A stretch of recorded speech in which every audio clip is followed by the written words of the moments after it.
చారిత్రక కట్టడాల్లో ఆలయాల తర్వాత అత్యంత ప్రాధాన్యం కలిగిన నిర్మాణాలు మెట్ల బావులు. నాటి కాలంలో ప్రజల దాహార్తిని తీర్చడంతో పాటు పంటలకు సాగునీరు అందించే పుణ్య తీర్థాలుగా వెలుగొందాయి.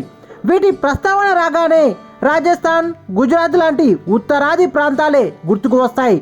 వాటికి ఏమాత్రం తీసిపోని శిల్పకళతో, నిర్మాణ కౌశల్యంతో అలలారుతున్న మెట్ల బావులు మన దగ్గర ఉన్నాయి. వందల ఏళ్లు గడుస్తున్నా ఇప్పటికీ చెక్కు చెదరకుండా నాటి నిర్మాణ వైభవాన్ని చాటుచున్నాయి. తెలంగాణలో చారిత్రక మెట్ల బావులు వందల కొద్దీ ఉన్నాయి. కరీంనగర్ జిల్లా ఎలగందల్ గ్రామంలోని పురాతన దిగుడు బావి వాటిలో ఒకటి. కరీంనగర్ జిల్లా ఎలగందల్ గ్రామంలో కోటకు వెళ్లే రహదారి ఎడమ వైపున ఉన్న రహదారి గుండా ప్రయాణిస్తే కొద్ది దూరంలో చెట్లలో కనిపిస్తుంది. ఆ చెట్ల పొదల్లో నుండి వెళ్తే గ్రానైట్ రాయితో అందంగా తీర్చిదిద్దిన మండపం కనిపిస్తుంది.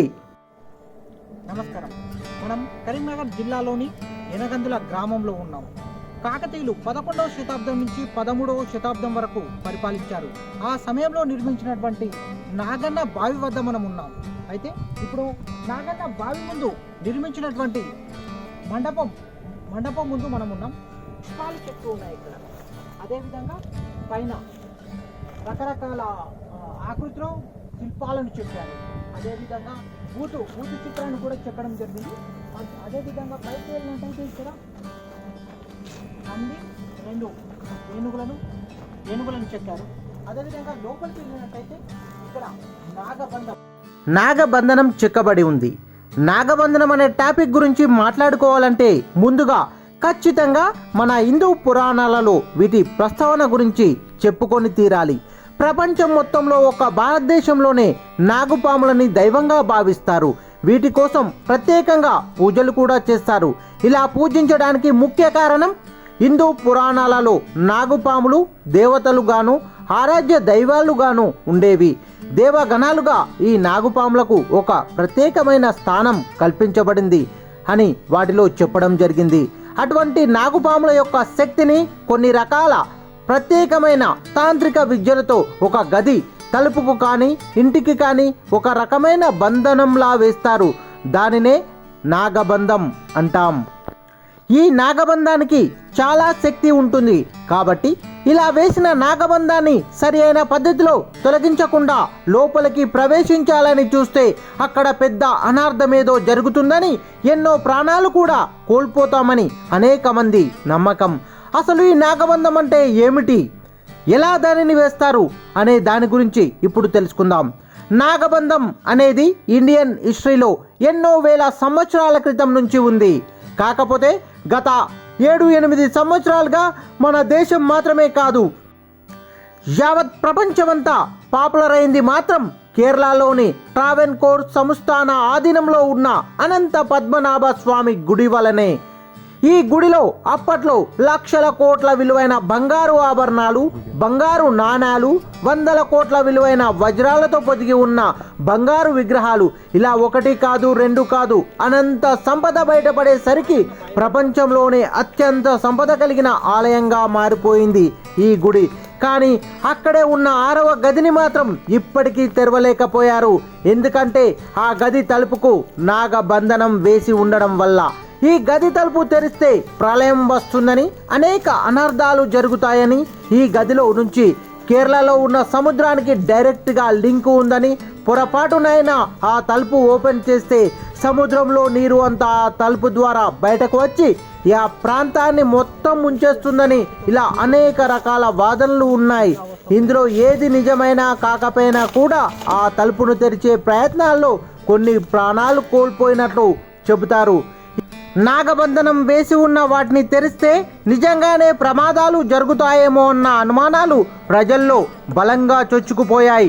ఈ నాగబంధం మిస్టరీ విషయానికి వస్తే పూర్వకాలం నుంచి కేరళకు చెందిన తాంత్రికులు నాగబంధనం వేయడంలో ప్రసిద్ధులు. అయితే ఈ బంధనం వేయడం అంత సామాన్య విషయం కాదంట. తాంత్రిక విద్యల్లో అనుభవం ఉన్న సిద్ధ పురుషులు, యోగులు వంటి వారే వీటికి ఒక క్రమబద్ధంలో వేసేవారంట. ఇలా వేసిన బంధం విప్పడం కూడా అత్యంత ప్రమాదకరమైన పని అని చెబుతారు. బంధనం వేసే సమయంలో కొన్ని విషపూరితమైన నాగులను ఆవాహనం చేసుకొని ఏదైనా గదికి కానీ లేదా సంపదకు కానీ వాటిని కాపలగా ఉంచుతారంట.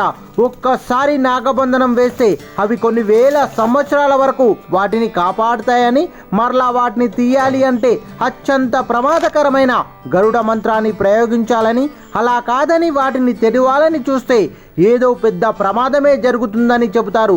కాకపోతే గరుడ మంత్రం తెలిసిన వారు పరమ నిష్ఠగ్రస్తులై ఉండాలని, ఎక్కడ చిన్న పొరపాటు జరిగినా వినాశనానికి దారి తీస్తుందని ప్రాచీన గ్రంథాలలో రాయబడి ఉంది.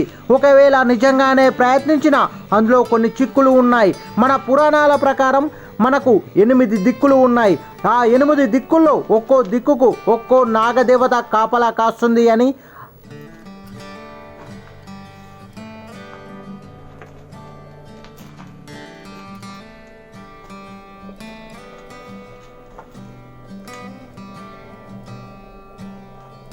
అంటారు. అయితే నాగబంధనం వేసిన చోట ఏ నాగదేవత ఉందో ఆ నాగబంధానికి ఏ రకమైన మంత్రం ఉపయోగించారో తెలిస్తే కానీ ఆ నాగబంధాన్ని విప్పడం జరగదని అంటారు. మన పూర్వీకులు వీటి మీద రాసిన తాళపత్ర గ్రంథాలు చాలా తక్కువనే చెప్పాలి. అవి కూడా రాను రాను కరుమరుగైపోతున్నాయి. దీనికి విరుగుడుగా గరుడ మంత్రం మాత్రం ఎంత అవసరమో అదేవిధంగా నాగబంధానికి ఏ రకమైన మంత్రం ఉపయోగించారో తెలుసుకోవడం కూడా అంతే ముఖ్యమని చెబుతుంటారు. నాగన్న బావి మండపం పైనున్న నాగబంధనం గుర్తులను చూసి చాలామంది గుప్తా నిధుల కోసం నాగన్న బావిని ధ్వంసం చేయడానికి చూస్తున్నారు. నాగన్న బావిలో ఉన్న దేవాలయంలోని లింగాన్ని తొలగించి గుప్తా నిధుల కోసం వేట సాగించారు. ఏది ఏమైనప్పటికీ చారిత్రక కట్టడాలను కాపాడుకోవాల్సిన బాధ్యత మనందరిపైన ఉంది. నాగన్న బావి మండపం పైనున్న నాగబంధానికి అంతటి మహత్యాలు మాయలు ఉంటాయా అంటే అవుననే అంటున్నారు పండితులు. వీటిని సాధారణంగా తీసుకోవద్దని, భవిష్యత్ తరాలకు ముప్పు తీసుకువచ్చే పనులు చేయవద్దు అని హెచ్చరిస్తున్నారు.